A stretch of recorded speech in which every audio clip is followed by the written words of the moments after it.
A woman named Bernadette Fox says how worried she is about her daughter, who is about to leave for a private boarding school. Bea reminds the parents of their promise to fulfill any of her wishes if she finishes middle school with high grades. And the girl wants to go on a family trip to Antarctica. The parents try to find excuses, but they have no arguments. Bea is happy. When Bernadette went to pick up the mail, she noticed her neighbor Audrey, who is the head of the parent committee at school. Unlike her, Bernadette has never been proactive and did not like to interact with anyone. Now Audrey, having invited a plant control specialist Tom, is thinking about how to get rid of the overgrown blackberry bushes on their property. Bernadette hurried to leave. She devoted her entire life to the family, giving up on her own ambitions. Now Bernadette is thinking about how to avoid the family vacation. She doesn't want to be in a crowd and socialize with people. Bernadette complains about all the problems to some virtual interlocutor. Finding a blackberry sprout in the floor, Bernadette made a hole in the carpet so that the plant could grow freely. The woman cannot find the pet anywhere, but there is already no time, as she has to pick up her daughter from school. Audrey has been there a long time and tries to involve other moms in the school's social life. Audrey's son Kyle pretends not to notice his mother. Seeing Bernadette, the women began to gossip about her. Everyone thinks she is unsociable and unfriendly. When the daughter got into the car, Bernadette said they needed to hurry because their dog was stuck in the closet. Noticing Audrey running towards her car, Bernadette stepped on the gas to get away as quickly as possible. Audrey fell. Back at home, the mother and daughter released the dog from the closet. After that, Bernadette handed Bea a letter. The girl was happy to learn that she had been accepted to the private boarding school. The family is planning their future family vacation.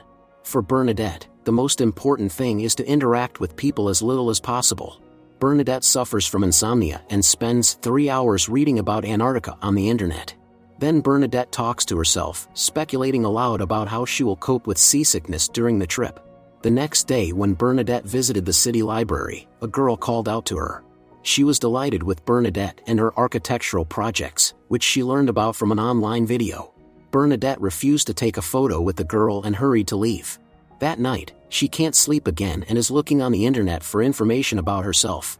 Bernadette was a famous architect in the past. But she left this field 20 years ago and has not designed anything since then. Once, Bernadette met LG Branch, a computer animation specialist. A year later, they got married, and Bernadette was eager to build her own house. Bernadette spent 2 years turning a former factory building into a residential house. It was a real architectural marvel. After that, Bernadette wanted to implement a new project. The idea was to use only materials found within a 20-mile radius for construction. However, Bernadette's plans fell through when the land was bought up by an English media magnate named Nigel. Barely holding back tears, Bernadette closed her laptop. The next morning she woke up to the sounds of machinery working. From the window, Bernadette saw Audrey directing the clearance of their property from overgrown blackberry bushes. Bernadette is greatly irritated by outside noise. Bernadette was forced to go to the pharmacy because prescription medication needs to be picked up in person. Any interaction with people is extremely difficult for her. Bernadette needs a potent medications to cope with seasickness during the trip. After some time, LG, who was passing by with clients, saw his wife sleeping right in the pharmacy. When he woke her up, she admitted that due to insomnia, she suddenly felt weak. After coming to her senses, Bernadette picked up the daughter from school. Bea handed her the bill from Audrey, who was in trauma center. However, Bernadette crumpled the paper because she knows that Audrey was not hurt, but merely staged a performance. In the evening, Bernadette had dinner with her husband at a restaurant. He is very worried about his wife, who barely sleeps and is no longer able to focus on conversations. Bernadette admitted that she is anxious about the upcoming trip because she can't stand strangers well. The only person Bernadette can be truly candid with is her daughter Bea. On this rainy evening, Audrey organized a party at her house. She strives to be the center of attention and show her superiority over others. Kyle, her son, in turn seeks to avoid attention. None of the guests suspect that at this moment, Bernadette's fence and the blackberry bushes could not withstand the water pressure, and the mud broke through. Within minutes, Audrey's house was flooded. The guests scattered, while Audrey was horrified. The scale of the destruction was catastrophic. When Bernadette returned, Audrey began to yell at her and accuse her. Bernadette tried to calmly resolve the conflict, reminding her that the initiative to clear the plot from the blackberry bushes belonged to Audrey herself. However, this statement enraged Audrey even more. She always considered Bernadette an outsider in their district and said that none of the neighbors liked her. However, Bernadette didn't care about that. Bea stood up for her mother, telling Audrey that Kyle taunts her at school. Hearing this, Audrey barely held back her tears. After a while, LG learned about the incident and was outraged because neither his wife nor daughter told him about it. This time Bea expressed everything she thought. She believes that her father has no right to complain, because he is always busy with work and is never there for them. LG only wants his wife to finally get along with the neighbors. He left because he's preparing for another business trip. Bernadette understands that she can't go to Antarctica and is trying to make an excuse. She wants the husband and daughter to go on the trip without her. As always, Bernadette confides all her problems to the virtual companion. Soon Bernadette met her old acquaintance, Paul Jelinek. They hadn't seen each other for 20 years and were glad to have a heart-to-heart talk. Meanwhile, LG is telling the therapist about the problems in his marriage. Like Bernadette, he misses the old times.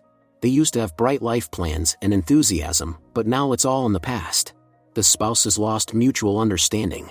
It turned out that Bernadette and LG had been unable to have a child for a long time. They had several unsuccessful attempts. When Bea was finally born, she had very weak health. Doctors said there was little chance, but against all odds, Bea pulled through. But even this didn't bring Bernadette and LG together. All these years, they just went with the flow. Bernadette dedicated herself entirely to taking care of the daughter, while LG worked more and more. Bernadette confessed to Paul that she still dreams of realizing one of her projects. No matter how much she tried to run away from her failure, the past keeps catching up with her. LG wants to help his wife overcome her depression but doesn't know how, since she refuses therapy. Dr. Janelle Kurtz said that the situation is indeed serious. In the meantime, Paul told Bernadette that people like her need to create, otherwise her life will be meaningless. According to Paul, all of Bernadette's problems have one simple solution: to finally get to work and create something. Soon an FBI agent from the cybercrime division came to LG's work.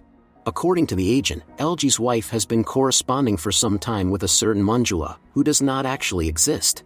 Judging by the IP address, these are the coordinates of a foreign criminal syndicate. Meanwhile, Bernadette, suspecting nothing, attended a school performance where her daughter was performing. After that, Bernadette walked alone, pondering Paul's words. Returning home, perplexed, Bernadette saw her husband, his secretary, the therapist, and the FBI agent. Bernadette demanded an explanation from her husband. LG said that Manjula doesn't exist. The agent explained that this is a pseudonym for fraudsters, and Bernadette had given them all her family's personal information. Now the criminals are flying to Seattle to act while LG and Bea are in Antarctica. It took Bernadette a while to realize the stupidity of what she had done. She was terribly ashamed of her family. The agent and the secretary left the room so the spouses could talk honestly. LG confessed that he was tired of this life. The wife doesn't take care of herself and is angry at the world, making their family outcasts. She is not the woman LG married back then. LG decided to go on the cruise with the daughter while his wife would be treated in a psychiatric hospital. Dr. Janelle Kurtz considered this the best solution because Bernadette is really very ill. However, Bernadette does not think so and does not agree with this decision. The woman assured that she will cope with the problem herself.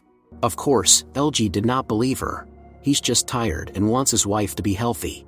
Realizing that no one would listen to her, Bernadette said she needed to use the bathroom. When she didn't show up, LG became worried. He heard the water running, but his wife did not open the door. The FBI agent broke down the door, but Bernadette wasn't there.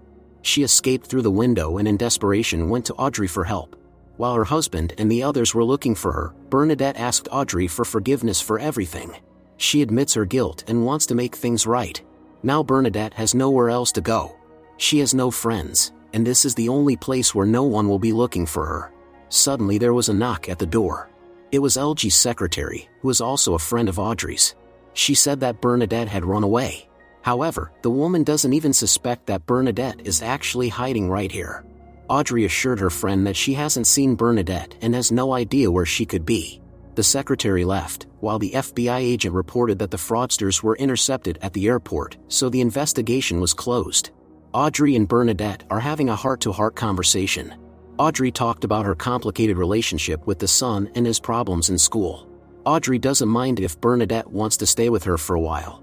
Bea is very upset that the mother ran away right before Christmas. LG convinces his daughter that it's not her fault, but Bea doesn't want to listen. Taking her mother's laptop, Bea watched the video on the internet and found out that Bernadette used to be an up-and-coming architect. But TV magnate Nigel stole her dream. Nigel bought the land and demolished the house built by Bernadette to use the place for parking. Bea didn't know about this. She is outraged by the fact that her father is going to work while they don't know where mom is. But LG said that Bernadette made this choice herself. All her life she has been running away from her responsibilities and problems, and this time is no exception. LG believes that when Bernadette is ready to return, she will do so. The next day, seeing Audrey on the street, Bea apologized for what she said last time. But for Audrey it didn't matter anymore. She told Bea that she had taken Bernadette to the airport yesterday, thinking they were all going to Antarctica. Bea immediately told her father about this. They realized that Bernadette decided to go to Antarctica without them. Bea is determined to find the mother and asks the father for help. Meanwhile, Bernadette, being on the liner, is trying to cope with seasickness. LG and his daughter got on the plane, hoping to meet Bernadette in Antarctica. Finally, the exhausting journey came to an end. Looking out the ship's window, Bernadette saw the Antarctic icy landscapes. Bernadette still feels uncomfortable interacting with people, but she tries to adjust to this, not suspecting that the husband and daughter have been looking for her all this time. Bernadette is kayaking, feeling like she's the only one in the whole world. But this idyll was disturbed by someone's voice. She was called out by a woman who turned out to be a scientist collecting plankton samples. LG and his daughter boarded another ship. Suddenly Bea said that she no longer wants to study in the private boarding school. She used to think it was cool to live independently, but now she has changed her mind. After all, in 4 years she will go to college anyway. Bernadette helps her new acquaintance Becky to collect plankton samples. Becky told that her ex-husband works at the South Pole and plans to demolish the old station to build a new one. This really intrigued Bernadette. She immediately studied the route. Bea and LG have arrived at the destination. Bea searched for her mother all over the port, but it turned out they were late. The ship that Bernadette is on has recently set sail. While Bernadette is enjoying freedom, her daughter is sad. LG worries about what will happen when they find Bernadette. LG really regrets that he could not help his wife in time. Only now LG realized that all these years his wife has been suffering. Bernadette has always been a talented architect and became introverted because she felt unneeded. Bernadette told Becky about her projects and her plans to reach the South Pole. Becky said it was unlikely, as the competition there is the highest. However, Bernadette is full of optimism. Soon she said goodbye to Becky, who is leaving for the South Pole for research. Bernadette changed into a uniform to deceive her way onto the ship heading for the South Pole. Of course, her deception was soon exposed. The administration refused to offer her a job because they employ exclusively Nobel laureates and other qualified specialists. Becky put in a good word for Bernadette, and the administration eventually agreed to keep her as a volunteer. Meanwhile, LG found out that his wife was missing. The ship's crew thinks she was in an accident. The daughter asks LG not to lose hope. Bea believes that her mother is fine and that they should continue the search despite everything. Bernadette is full of enthusiasm. The management warned her about the difficult working conditions and the fact that she would have to spend a lot of time in solitude. This was exactly what Bernadette had dreamed of all her life. Bea saw through the window a station where scientists were doing research and assumed that her mom was there. The father and daughter immediately set off for there. In the meantime, the administration informed Bernadette that they were ready to arrange her flight to the South Pole, although the conditions would be far from the best. But Bernadette didn't care about that. She was happy that her dream would finally come true. Bernadette eventually decided to let her family know and left them a voice message. She had no idea that her husband and daughter were already at the station and looking for her. Finally, they heard her voice. Bernadette was still recording the voice message for them. LG and Bea had never seen Bernadette so happy. It seems she really doesn't want to miss this chance. Bernadette was shocked to see the daughter running towards her. A minute later, Bernadette also saw LG. They were ready to let Bernadette go so she could finally realize her cherished dream. For all of them, this was a difficult step. But they also understand that this is the only way to make Bernadette truly happy. Soon Bernadette started on her project at the South Pole.